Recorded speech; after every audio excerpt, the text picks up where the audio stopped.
Jumpa lagi di TOS bersama saya di Prasetyo, dan selama 30 menit ke depan Anda akan saja menggali informasi langsung dari tempat kejadiannya. Dan saat ini memang akan berbeda TOS pada kesempatan kali ini. Saya tidak lagi di lapangan, tapi saya langsung ngobrol dengan BP Pop terkait soal makan minuman atau mamin yang diduga kadaluarsa begitu ya. Saya akan ngobrol-ngobrol dengan Ibu Endang ya Ibu, sebagai kabit apa Bu? Saya sebagai Kepala Bidang Sertifikasi dan Layanan Informasi Konsumen. Ini biasanya di saat puasa ini gencar-gencarnya BPOM melakukan sidak, kemudian juga pantauan-pantauan terhadap makan minuman begitu ya, produk-produk begitu. Nah, pantauan terakhir seperti apa ya bisa dilaporkan terkait makan minuman ini? Jadi sebetulnya Mas siapa? Mas Andi sebetulnya kita itu tidak hanya menjelang Lebaran dan sebagainya, jadi sebetulnya Balai POM itu melakukan pengawasan itu secara rutin. Kita turun, hanya saja biasanya yang terekspos ya, terus peningkatan makanan itu kan pada menjelang Lebaran, menjelang Tahun Baru dan menjelang Natal. Nah, untuk kali ini menjelang Lebaran kita sebetulnya sudah turun beberapa kali baik dalam kota maupun luar kota. Nah, untuk hari ini kita turun ke 14 lokasi dengan 4 tim. Tapi hasil sementara ini memang ada peningkatan ya dibanding tahun kemarin. Artinya laporan terakhir tidak ditemukan yang daluarsa. Artinya berarti si produsen sudah mulai menyadari, dan mungkin juga konsumennya juga sudah pintar-pintar. Ini yang kami harapkan. Tapi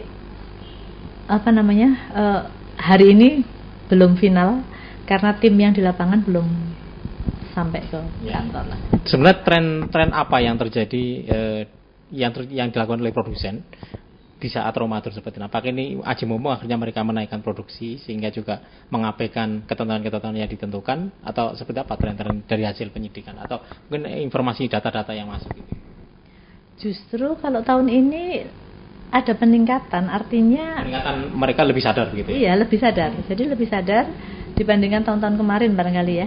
Yang jelas daluarsa sudah tidak ada yang sementara ini yang masuk ya, sudah tidak diketemukan. Dan kalau tren peningkatan produksi tentu ya, saya pikir pastilah karena konsumen juga banyak membeli pada saat nanti mungkin untuk Lebaran. Tapi tidak berarti aji mumpung mungkin, karena yaitulah konsumen sudah mulai pintar, dan sebelum puasa dari kami sudah mengedarkan edaran Mas. Jadi baik ke distributor, pedagang parsel ataupun ke dinas terkait seluruh kabupaten kota di Jawa Timur. Di situ edaran kita antara lain menghimbau, jadi parsel seperti apa sih sebetulnya yang diperbolehkan gitu. Jadi misalnya parsel itu yang pertama tidak boleh memasukkan pangan atau barang yang expired, ya kan? Yang kedua, yang rusak atau peok lah, kemasannya rusak itu tidak boleh. Yang ketiga, karena ini adalah hari raya, jadi disarankan tidak boleh memasukkan yang mengandung alkohol ataupun yang mengandung babi. Yang ketiga, identitas dari si pembuat parsel itu harap dicantumkan di paket. Identitas dalam artian seperti apa? Identitas pembuat bentuk paketnya itu, apakah produknya itu? Kalau produk tentunya sudah ada ketentuannya. Jadi pangan yang dikemas dan diberi label itu harus ada izin edarnya. Ya. Identitas yang saya maksud tadi adalah identitas si pembuat parsel itu sendiri. Jadi ya, karena kalau sudah dibungkus ini kan konsumen nggak tahu, tapi setelah dibuka barangkali ada sesuatu, si konsumen bisa komplain ke si pembuat parsel. Kita akan dialog lagi di segmen berikutnya Ibu terkait bagaimana kira-kira masyarakat mewaspadai terhadap produk-produk makan minuman. Ya, tetap saksikan TOS dengan berikut ini.